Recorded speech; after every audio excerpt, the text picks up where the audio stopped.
Hello, and welcome to the Sex Ed for You podcast, where research meets reality. This is the podcast for people who want to date and have great sex that is safe, fun, and enjoyable. We desire to empower our listeners to make informed decisions that lead to values-based living. First shot. First shot. Look at us. We did it. I'm Lauren. I am a certified holistic sexuality educator. And the owner and educator. And the owner here at Sex Ed for You. Yeah. And I'm Holland, and I am our Chief Culture and Content Coordinator. Today, we are talking all sorts of fun things, but Lauren, you take the lead since you brought up most of it. Great. I want to get an update on Holland's love life and dating extravaganzas because it's always fun. But then also, I'd love to talk about this sexuality coaching model that I've been really studying recently called MEBES. And we'll get to what that means later. Because I think not only do I want to use it for folks to do a check-in on themselves, because you and I are all about giving accessible ways for us to overcome our own sexual obstacles, but then I also think it would be a fun check-in for you and I, because as I was diving into this, as I do, I was like, this is so expansive. This doesn't just have to do with our sexual functioning. And here at Sex Ed for You, that is a true passion of ours, that we truly believe that if we become flourishing sexual beings, that should ripple out onto how we care for one another, how we care for our communities, how we care for our families. And I think that's where the real magic begins, because I think so many of these modalities that we use in sexuality education and sexuality coaching can apply to so many of our other aspects of life. We say all the time that sex is not everything, it is just a part of everything. And if we can have our own values, which is what we spent the last podcast talking about, really figured out, our own love ethic really decided, then I think we get to be curious about other people and their own beliefs and their own values, and we get to celebrate them. We get to know the origins of what we feel and what we believe and feel like we are flourishing human beings. Maybe not perfect, but I don't think that's where we're headed. It's not from broken to normal to perfect. It's healing and woundedness all mixed up together. Yeah, so that's what I'd like to talk about. How does that sound to you? Great. Thank you so much. I've already told Lauren I can't promise to keep all of this in because I don't know what her questions are, but we're going to find out. Whether or not, you'll never know. Because Holland is the editing queen. My partner edits our partnership podcast, and his edits are just like click, like you've been edited out. Holland's not so much. So sneaky. So sneaky. Yeah. So I mean, last we left off, trying to think of what the gentle audience was informed Dear of. Gentle readers. Did they know you were going to go on a trip that you canceled? Like, did they know that you canceled a trip? I don't think they know that I canceled a trip. Yeah, I think that's really interesting and all about intuition. Do you feel comfortable talking about that? Because I think we talk about how consent can always be revoked. I don't think we talk about the reality of that. Yeah, of how hard it is to revoke the consent. Oh, yeah. And that, you and I are all about here saying that we don't do things like, I don't know, shining examples of. Oh, God, no. No. I'm not perfect at all. No. In fact, as soon as we brought this up, I was like, I also have a question about the way that I've dealt with that. No, for real. I don't. Yeah, there's no answers. Anyway, continue. Yeah. So, yeah, that DC trip that I told you all about, I didn't go on it. I did not go. And I did not decide that I did not want to go until the day of. A lot of things happened surrounding it, but in the end, I kind of made the executive decision to not go. My intuition was just screaming at me, like, just don't. I was feeling very, like, almost like dreading it, and I didn't want to pack. That's always a big thing for me. If I put off packing, because I love to pack, it's very organizational and I love organizing. And so if I put off packing, I know something's wrong. So I had like asked off to get off my other job early so that I could like leave early. I get off my other job and I go home and I just like sat there and like stared at a wall. And I was like, I don't want to go. I don't want to go. And so called y'all. Y'all were on a drive to Charlottesville, I think. And yeah, you just kind of were like, you don't have to go, Holland. And I was like, oh. But isn't it that extends into the permission piece? Can you push into this a little bit? Because we talk all the time. I mean, it's in the implicit model of sexuality education.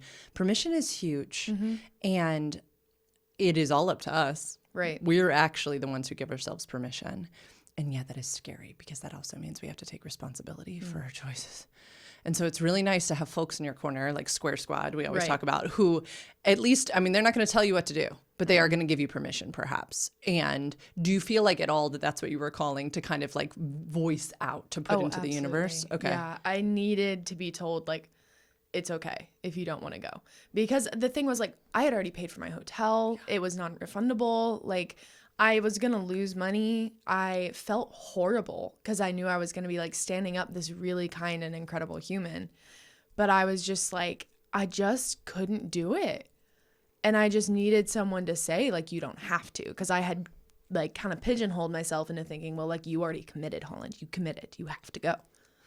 And it was just like this daunting, dreadful feeling of like, I don't want to. But I couldn't give myself the permission because I had in my mind already committed.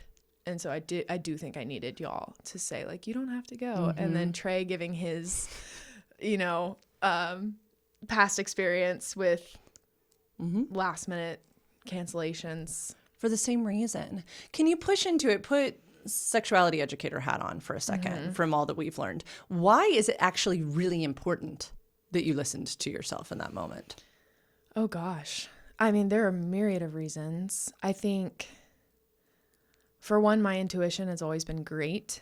I don't think this person was unsafe at all, but I think it wouldn't have been all I had chalked it up to be in my head. It wouldn't have been what I wanted. If I had pushed myself into going, I probably would have been irritable and angry and weary like the whole time. So I would not have been a delight to be around. He probably would not have had a good time because I would have been a bitch. So there's that. It kind of goes back to consent. Consent needs to be willful and it needs to be excited. We always talked about the Fry's model. Granted, that's kind of been shifted away from, but the Fry's model is freely given, reversible, informed, excited, enthusiastic, and specific. And it was not enthusiastic at all. It was very much like, if I have to, I guess. And that's not what consent should be. Right. And so, yeah, I guess there were a myriad of reasons, but those are the probably top two. What kept coming into my mind too, this is Dr. Betty Martin, shocker. She says that pleasure cannot be given or received. Let me repeat. Pleasure cannot be given or received. Pleasure is physiology inside our own bodies. It's within us. Can you imagine being in this sweet guy's shoes all weekend, trying to make a good weekend for you, even just as friends? You guys had connected so well, friendly. And to try to, inject, we've all been there. We've all been the person who's like, why isn't so-and-so having a good weekend? And so you like try to make a joke, or you try to be like, what do you want to have for lunch? And you try to do these things. Pleasure cannot be given or received. Yeah. It is inside of us. And I just think about, I know it felt uncomfy, and to let somebody down, we all, like, it sucks. And it's loving. Like, not everything that's loving is kind, right? I love that Brene Brown is always like, clear is kind. You might be disappointed, but far better to say, gosh, I am just not feeling this anymore. Or we'll get to how you really did it, right? Or to back out of something than to be present in something and to be not truthful. Right. Which is so many sexual encounters that people get into. I think I kept coming back to how we always say, like, and this is going to sound selfish, you're the main character in your own story. It's okay to be the villain in somebody else's.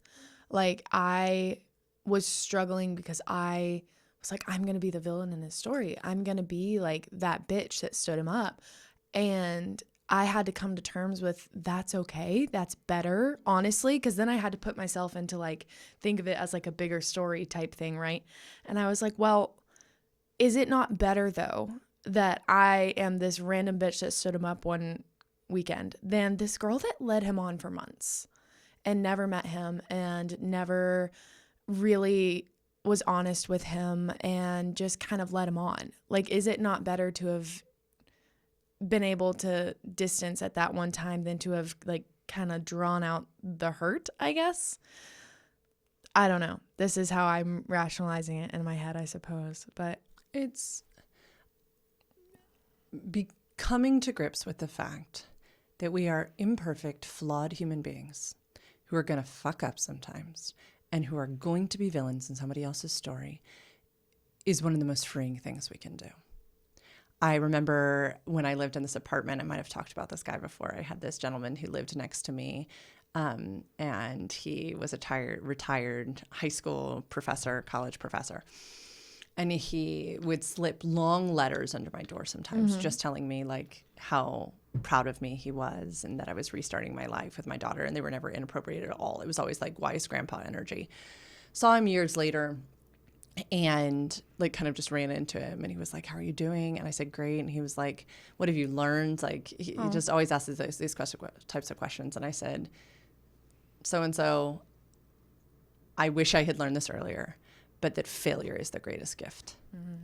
That once I can get over the ego that I'm going to do things and people are just not going to like my decision or me, and they have a right to, because I did something wrong. right. I did. And all I can do is work within to see how could I don't want to go around harming people. Right. Please hear me. But that I am going to harm people on this journey we call life was the most freeing thing in the world. That not everyone's going to like me. And even if I work so hard for everybody to like me, people are still not going to like me. And then you won't like yourself. Yeah. And to embrace failure, to embrace people's disdain, to embrace that, yeah, there are going to be people who talk about that girl, is the most beautifully freeing thing. Again, it is not an excuse to go around just hurting people. And sometimes we are messy. Yeah. And I would rather be known as the one who fucked up and learned from her mistakes than the one who was too afraid to ever make a mistake. And so she stayed frozen. Right. Or went. And yes. Had a horrible weekend. Horrible weekend.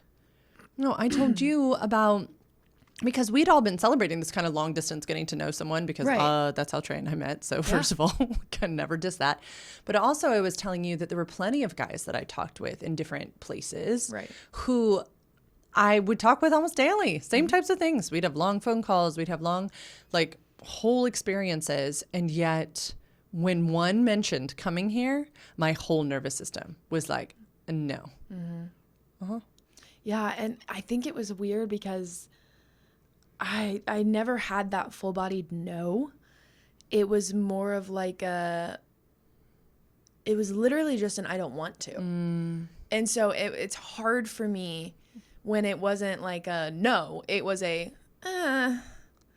And so it was just like such a half-assed, like I'm not going to be able to give it my all and I don't really want to even try.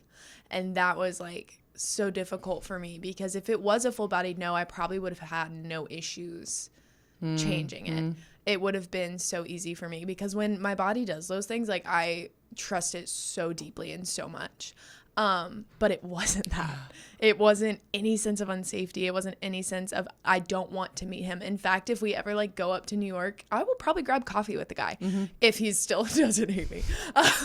But it's literally, it was literally just like, I don't want to spend a full weekend. I don't want to go to DC. I don't want to get on the train. I don't want to do all of these things. I was just exhausted. It was one of my first weeks as being a new baker at this bakery downtown.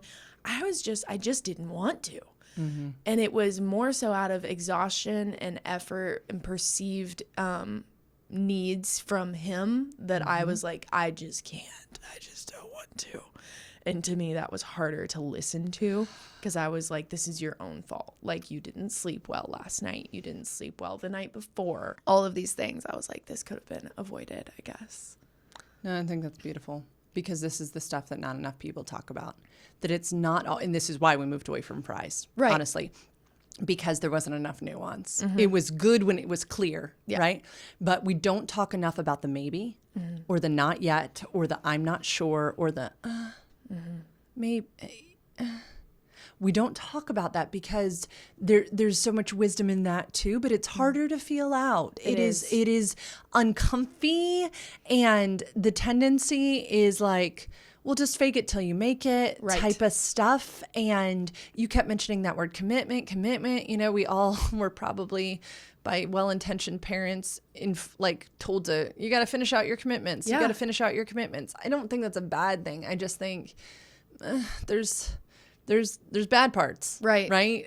In that we don't want to let someone down, even if the someone down in our head is a fictitious character. Right. But I'm so thankful that you're bringing this to light, because that maybe, I don't know, is worth listening to. And it's okay. This is why when I work with long-term partners and I'm encouraging them to schedule space for sex, I don't say schedule sex.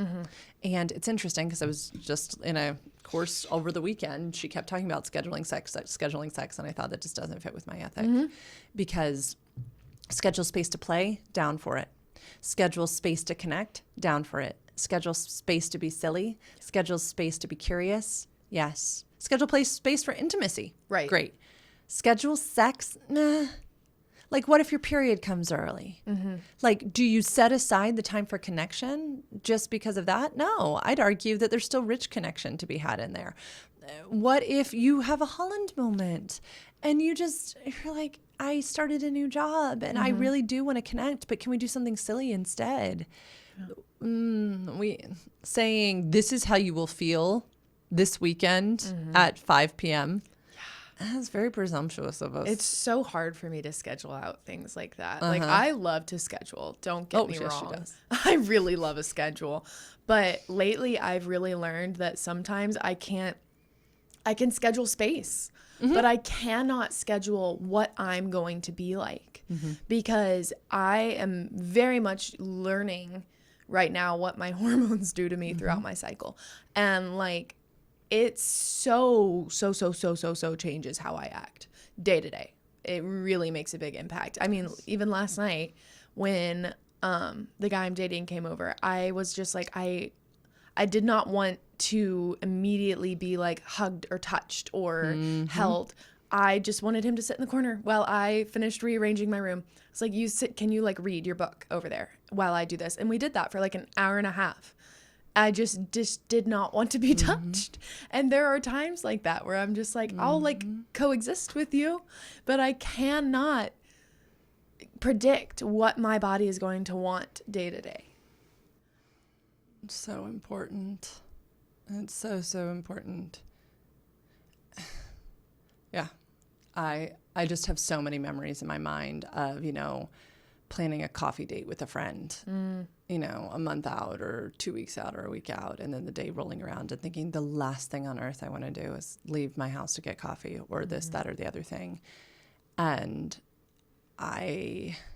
it's just interesting because there are certain educators, Emily Nagoski even talks about this, like, a friend's birthday party and you don't feel like going, but you get dressed and you show up and it's fun, right? And that is responsive desire. And I do think there is a time and a place to enter in from a willingness standpoint. Yeah. But I think being able to decipher between willingness and unwillingness and what enduring and tolerating feels like versus willingness. Because there are times where I'm willing. Yeah. Last Tuesday, after we finished our whole retreat, we had an opportunity to go see a longtime friend sing. I was tired. I was all of these things, but I was willing. Right. I was willing. And folks mentioned going out afterwards and all these stuff. I knew that was a no to me. I knew I was like, I have a full day tomorrow. We've had 2 entire work days. Yeah. But I was willing and I had a wonderful time, like such a wonderful time. But knowing the difference in our bodies. Right. And I think also what I can do for myself in those situations and what I'd advise other people to do is I'll set limits, like what you said. Like, I'm not going to go out for dinner after we do this cabaret. I will often say, like, I'll text if it's a birthday party, be like, hey, I can only stop by for 15 minutes. Something came up. And then if I go for 15 minutes and I actually am enjoying myself, then I will stay longer. But it gives me kind of that like, I want to show up for you. I want to be there for you. But sometimes I just don't have the battery, especially as a projector, especially as someone who has very limited energy supply. Sometimes I just have to say like, I just can't be there for very long. I did it recently at a wedding. I was like, I love you. I've been at your wedding all day, but they wanted to have drinks after we'd been up since 6 a.m. They wanted to have drinks at 8 o'clock. And I was like, I just can't. So I went down and I said, hello, I love you. Congratulations. I'm going to go home. Sometimes you just have to be able to do that for yourself. Because it's not somebody else's job. I think that's what's been like life-changing for me. Is like, what is my job to do and what is somebody else's job to do? Yeah, we're traveling with friends in a couple of weeks for about a week. And we had a great talk last night. And one of the things I said is, I need you to know that Trey and I are very comfortable with our different energy levels. And so there absolutely might be a time where he's like, no, you guys go do something. I'm going to stay home. That doesn't make us uncomfy. Like, not at all. That is the norm. And vice versa. If I'm like, I need alone time, you know, if you guys all go do something in the morning, I might be the opposite. Right. I might say, no, that's my morning time. And they just kind of looked at us and I was like, yeah, I'm glad we said this out loud. Because this is a very normal thing for us that I forget that people are not used to. Yes, us being mindful. It took me a minute to get used to it. And I think even getting used to y'all's kind of energy differences and the way you have your morning time. And then Trey just like has his alone time throughout the day. So much alone time. So much alone time. I love it. It has really, truly been so transformational for me because I'm so similar to Trey of like, I just need to be alone. And so it's like given me permission, like we said earlier, to say when I have the energy or when I don't. It literally, I will even do it with my roommate where she's like, oh, we're all going to do this and it's so exciting and we all want to go and you have to come. And I'm like, no, I don't. I will be in my room. You can have whoever you want over. Just my doors are closed. Don't come in here. And that is just how it is. Okay, that is such a good segue into the other thing. But 2 things before we close out. 1, how did you end up canceling your weekend? Damn it. No, the people need to know that we are far from perfect. Okay? Damn it. They need to know. And I felt like I had... Yeah, and I will confess something that I did recently too, if that makes you feel better. Okay. And then what would you call your dating life right now? So those are my 2 full questions. I cancel. Look, okay. I did not have the ability in the moment to be fully honest because I was stressed. And I was already feeling really guilty. And this was true. So I had been bitten by something. I don't know what. Something like 3 days earlier. And it was huge, y'all. It was on my thigh/butt area. And it was like probably a quarter size. It was not a tick bite because I had Lauren look at it so many times. We don't have ticks like that where I come from. We have chiggers. We do not have ticks. And so I was terrified because my friend had also recently told me about, anyway, it doesn't matter. I thought it was a tick bite and I was scared. I think it was a spider bite, just for those who are familiar with spider bites. It definitely got hard and swollen, but had no ring. Right. Anyway, there wasn't like a tick. No, there was no tick. For those who know ticks. It just was a giant bite and I was not used to that. And I was like, I don't know what it is. And it popped at one point. It was disgusting. It was very gross. So that happened like within the same couple days of the trip. And so I just kind of used that because it was partial honesty of like, hey, I was bitten by a tick. I went to the doctor. No, I didn't. And the doctor said, you have to stay home. You shouldn't travel. Sorry. And so that was what I said. It was a lie. But I couldn't. I don't know what it was. I literally just was like, I think it will crush his soul if I just say no. So it was partially for him, partially for me. Probably more for me.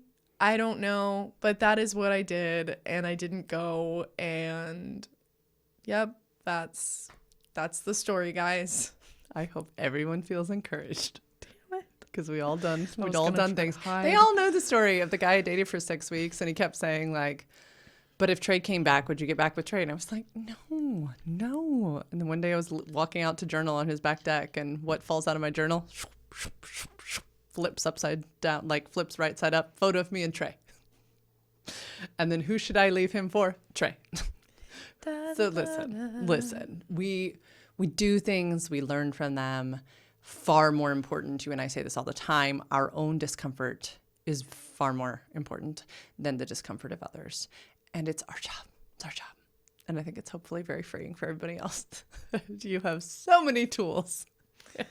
And those are the ones you chose to use in the moment that kept you safe and fine.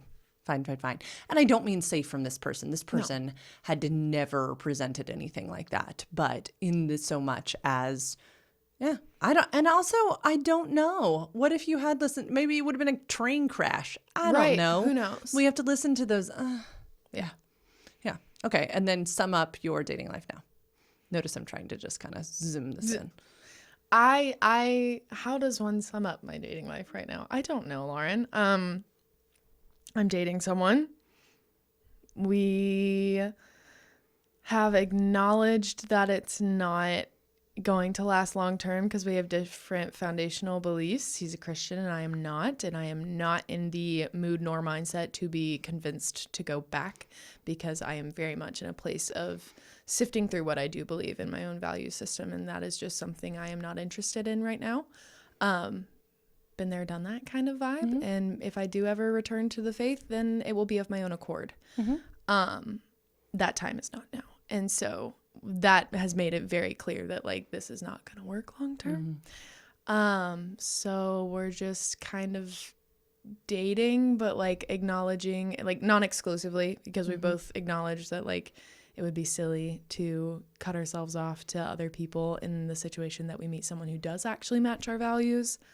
But the companionship is really nice. Mm-hmm. I think we're very comfortable together, and yeah, it's really fun and enjoyable, and I really like him as a person, and we have good times, and we laugh, and we go on little trips, and he's just very sweet.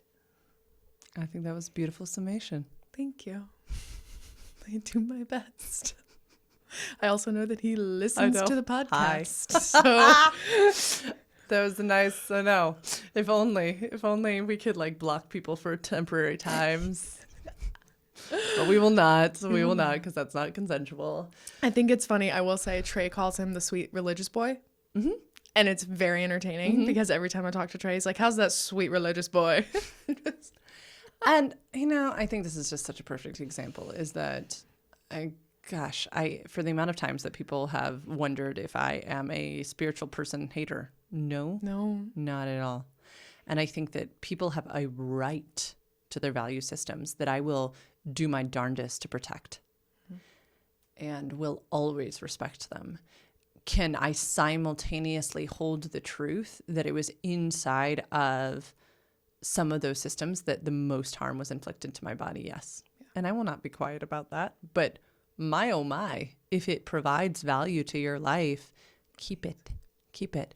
And also please respect and protect my right to stand in my truth. Right. The research just doesn't support anyone's take on the fact that religiosity is always harmful. It is not. I went in to prove that religious systems, especially Orthodox Christianity, harm sexual partnerships. And I found that that's not true. Yep. In fact, in certain cases, it improved long-term sexual relationships. And yeah, it can, but it doesn't all the time. Doesn't always. No, not at all. Nope. And I can't sit here and say, because that would be a bias. Yeah. And I don't want to have that. I can have an opinion. I can share true stories. I can have lived experiences, but that's all. Right. And I think it's been very interesting for us, me and the person I'm dating, because we have such incredible conversations about it. Like, can we just call him SRB, Sweet Religious Boy? Yeah. SRB. Serb. Okay. We'll call with you Serb. and Serb. Okay. So Serb is great. We've also called him the cookie. Yeah, we did. We called him the cookie. This is the same. Yeah. Syrup cookie. Okay. He's the cookie. The cookie and I have great conversations about religious things, like why he believes what he believes, why I believe what I believe. Because for me right now, in this moment, religiosity, faith, Christianity just literally does not logically make sense to me. I, for the longest time of my life, was led by feeling that faith was true. Now that I am older and of the autonomous position of being able to make decisions and logically lead to my own conclusions, I have realized that I don't think half of it makes sense. It just literally does not register in my brain, whether it's they use the Bible as their fact system or not. It's literally just a lot of their principles. I'm like, that just does not logically make sense to me. Why would you believe that? And so it's incredible to have conversations with him because he's so logically based because he's an engineer. And so I'll ask him questions and he gives me like, well, this, and this. And it's like bullet points. So it's easy for me to be like, okay, but I just don't agree. Like those bullet points, thank you for why you believe and why you think that's factual. But to me, I just disagree. And so it's been really cool to be able to ask those questions and get like straight answers from someone who really believes it and loves it. And so those conversations have been incredible. And I feel so safe within that container. And we just have such beautiful and incredible intellectual and psychological conversations. And that's like, that really satiates like a part of me that is so deep and so needed. And so that is part of the relationship that is so incredible to me. It makes me think of one of my dearest friends in the city and her husband.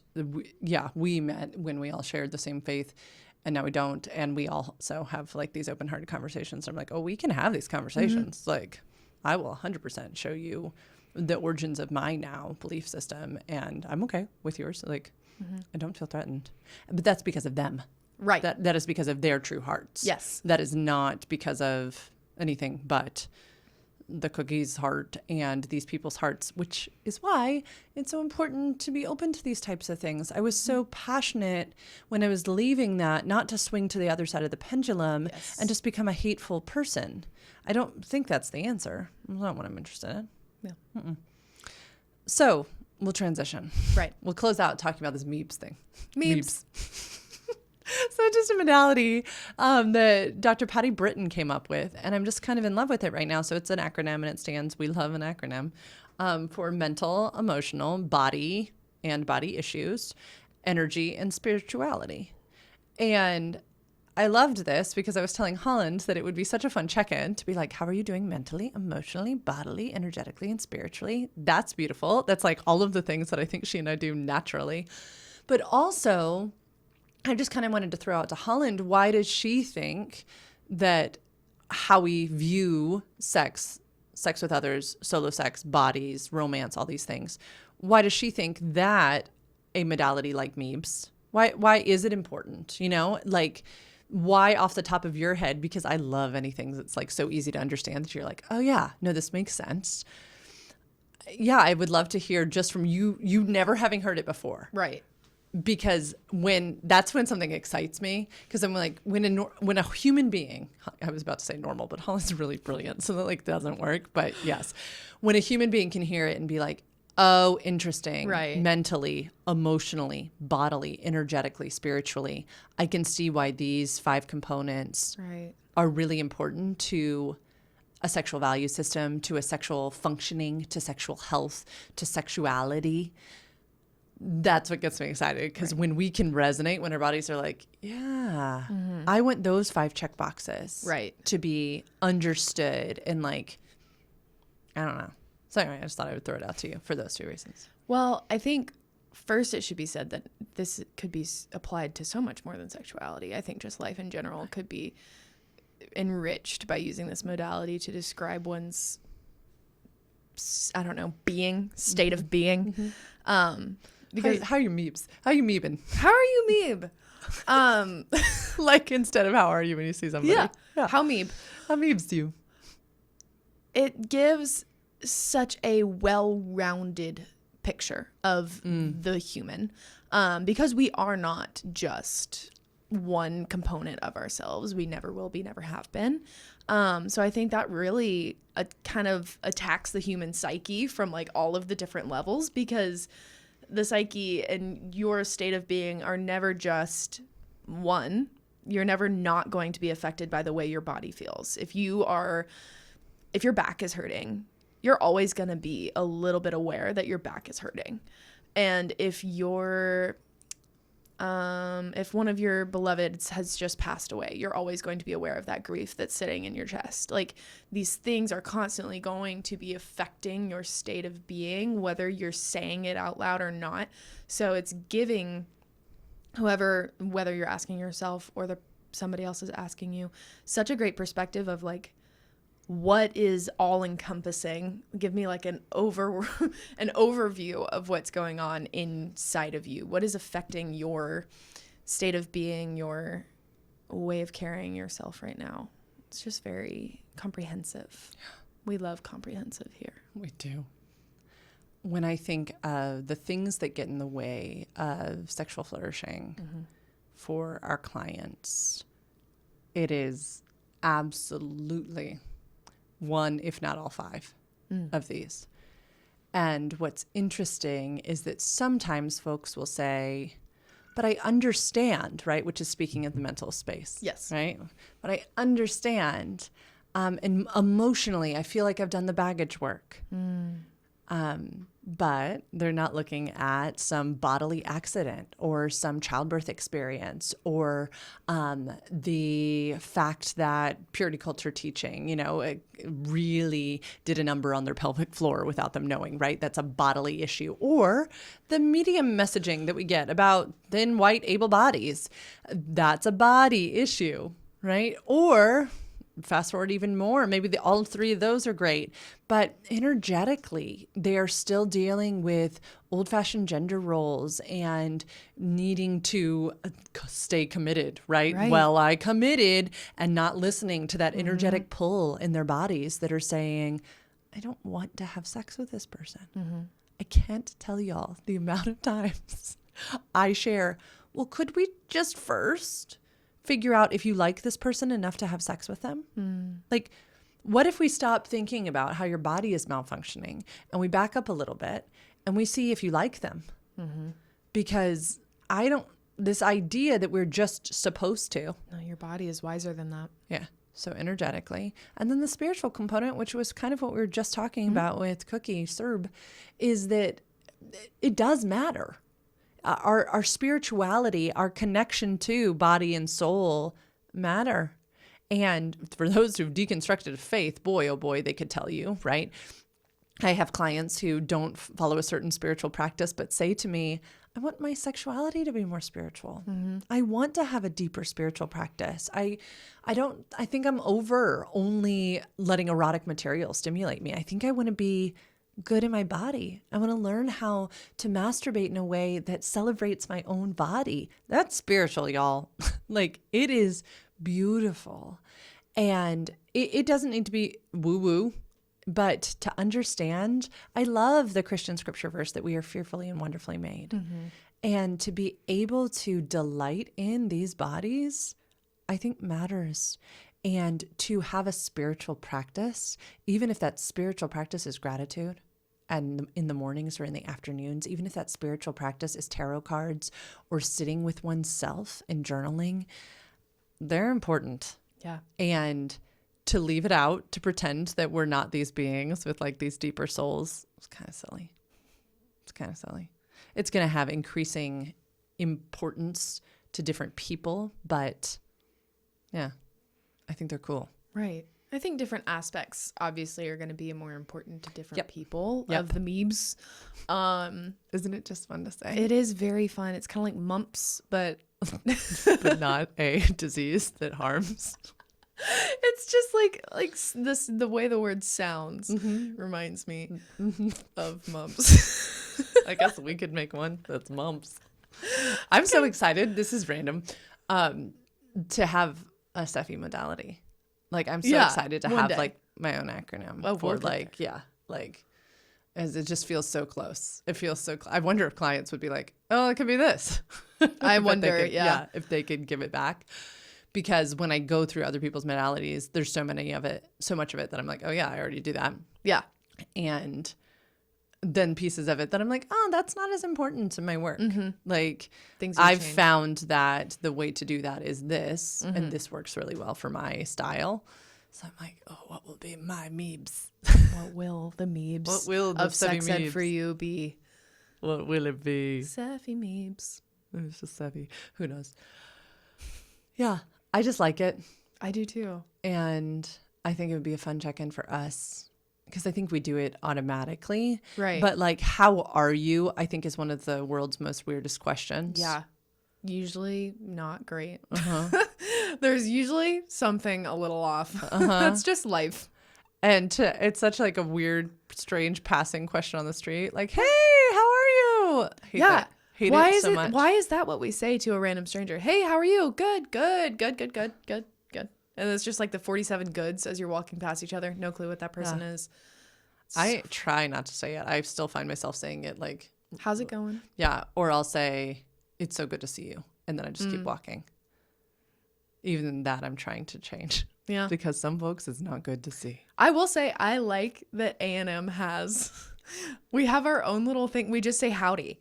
And you don't say anything else to anybody. Say howdy. And you just keep walking. You just keep going. It's literally, it is on campus. It is every single person you see. It is just howdy. And you just keep going. Oh. You don't have to say, hey, how's it going? It's just howdy. Any door, someone opens the door for you. Howdy. And it's amazing. And then if somebody doesn't say howdy back, you get to say howdy, damn it. And that's really fun. We have really weird traditions. No, I like it. But that one is fun. I was trying to think of like, if there's a Southern, like when I say Southern, Texas is technically Southern too, but like a Virginian type of thing. People just stop and chat, and I have space for it sometimes, and sometimes I do not. Talk about my thing that I am having to work on actively right now as being a villain in somebody else's story is this idea that I can go into grocery stores and not have conversations with people. That might sound like the silliest thing in the world to people, but when you've lived in the same town your whole life, I'm having to get to this point where in order to protect my energy, I give myself permission to go in and out of the grocery store and not talk. You know what we need to do is get you like over the ear headphones. Like seriously, the ones like those. I actually have a pair that I could give you because that to me is like such a signal of like, I am not speaking to people. Whereas AirPods are a little bit more discreet, but the like over the ear is like, I am unavailable. I am mentally unavailable to everyone around me. Trying. It's hard. I literally have to give myself a pep talk. Yeah. I flip down the mirror and I say like, yeah, you might hurt somebody's feelings. You might do all of these things. It's okay. You just need oat milk. You need to walk in that grocery store and you need to get your oat milk and leave. You can smile and you can walk by. Just really interesting things, speaking of like kind of energetically of just what I'm learning and growing into. And it wasn't always like this. And I think it has to do with the business flourishing as it is. Hooray. That I just don't have as much capacity on the outside. And I've just got to be okay with that. And maybe I never did. I'm also starting to put two and two together. Like, oh, wow, I was much more tired before. And it's because I pushed myself. I think I didn't understand my limits as much. And I think I'm really starting to understand them and respect them and honor them. Right. And I think never before have I cared for like myself this much and then wanting myself to show up as like the very best that I can every day. And so now it's just so far. I'm just like, no, I won't do it because the work matters so much to me. And the other work that I used to do mattered so much too, but I didn't know how. I didn't know that I could protect the limits. I just thought I had to push through the exhaustion. And I could. Generators like me really can. We can like harness some other sacral power. But then I was just dead. I just remember the exhaustion. Yes. And now it's like, if I start to feel that exhausted, I'm like, whoa, this isn't okay. I was giggling even after our work retreat that I think I was so prepared to be so much more tired. And I wasn't. And I was mentally tired. Yeah. But not like, I mean, we went out to that thing. Yeah. And I think, too, it's not exclusive to this exhaustion from people pleasing. It's not exclusive to anyone. It literally, it is everyone. And I think it's just us as a society. It's a society that we've built for ourselves. And now it's time for us to kind of take the reins back, because even the people that are initiating this contact, I think it's out of like this unwritten social contract that we have made for ourselves. Everyone's tired. Everyone's tired of, I think, keeping up this facade of constantly, oh, I'm great. I'm so good. How are you? Left eye twitches. Like everybody like just falls into a coma. Everybody knows. Like it's okay to just wave and say hello and then go and just move on. I think some people really do love that energy and love to have those conversations, but I do believe in my heart of hearts that we have created this social contract of you have to talk to people when you see them. You have to be there. You have to please everyone in your life. You can't be the villain in somebody else's story. Whereas like we do have the option, and it's really not. It's not villainous. It's not villain vibes. It's just self-care. And we've villainized self-care is truly the root of it. We've villainized it and turned it into self-obsession and turned it into self-centered. You can't see anybody else. You don't care for anybody else. When in reality, caring for yourself is how you begin to care for others truthfully and lovingly. Mic drop. Mic drop. Working with a couple right now, and they are both in service professions. I mean, they are the most open-hearted, beautiful folks, and bringing them back to this, right? Because y'all, this affects your sex. When you're giving your energy out everywhere else, and then you have nothing left for your partner, or then you like subconsciously want your partner to serve you because you've been serving everybody else all day. Right. And it's just beautiful watching their minds be like, oh my God, you're right. Self-care is not bonbons and bathtubs all the time. Sometimes it's headphones in the grocery store. Sometimes it's nodding and getting yourself home to sit and have a nourishing meal alone that you've made in the microwave for all like air. It's not like it needs to be some drawn out process, but it is, yes, everything you said, which I think is a great wrap up point. Because speaking of self-care, to go get my nails did. Paws and claws, baby. Which is one of my things that I started during single times, which was, no, I will set aside this time because it's a thing of beauty, and beauty is a part of my human design. It is a part of the things that I love. And for years and years and years, I told myself that I couldn't have things that were beautiful because those types of people did that. No. We're the types of people that do that. I'm growing out my natural nails, and they actually look quite nice right now. They do. They look really healthy. Thank you. They do. Yeah, no, I'm going to go support a locally owned, female-run business. We love it. Thanks for being here. Remember, everything we share here is opinions. I was laughing earlier that we were saying something, and if I had grown up knowing that, for instance, the Christian scriptures was just a book of opinions, or somebody's words from the pulpit were a bunch of opinions, I think I would have come in and out of that version of Christianity so much more unscathed, but it was told to me that it was absolute truth. This is not absolute truth. No. These are opinions. This is research, but research always, I love reading journal articles because they'll always say like these are where there possibly could be limitations to the research. These are our needs. At the end of any journal article, it'll be like further research suggestions from this research, because we gives you like 40 different journal articles. Yes, it's really cool. So please understand these are conclusions that we come to through our lived experience, through research, through reading, through life. You are entitled to do your own. Go make informed decisions. Go do your own research. Disagree with us. It's healthy and normal and celebrated here. If you'd like to work with a sexuality educator and almost a embodied intimacy coach, go to sexedforyou.com/free consult. Write a little tidbit in there, and Holland will read it and be like, ooh, yeah, you guys should chat. We'll chat. Then we'll decide if we're a good fit. Follow, like, subscribe, share, all that goodness. Where can they find us on Instagram? @sex_ed_for_you. one day we're going to get actually sex ed for you, but that day is not today. Meta. Anyway, have a great rest of your day, y'all. We'll talk to you soon. Bye. Bye.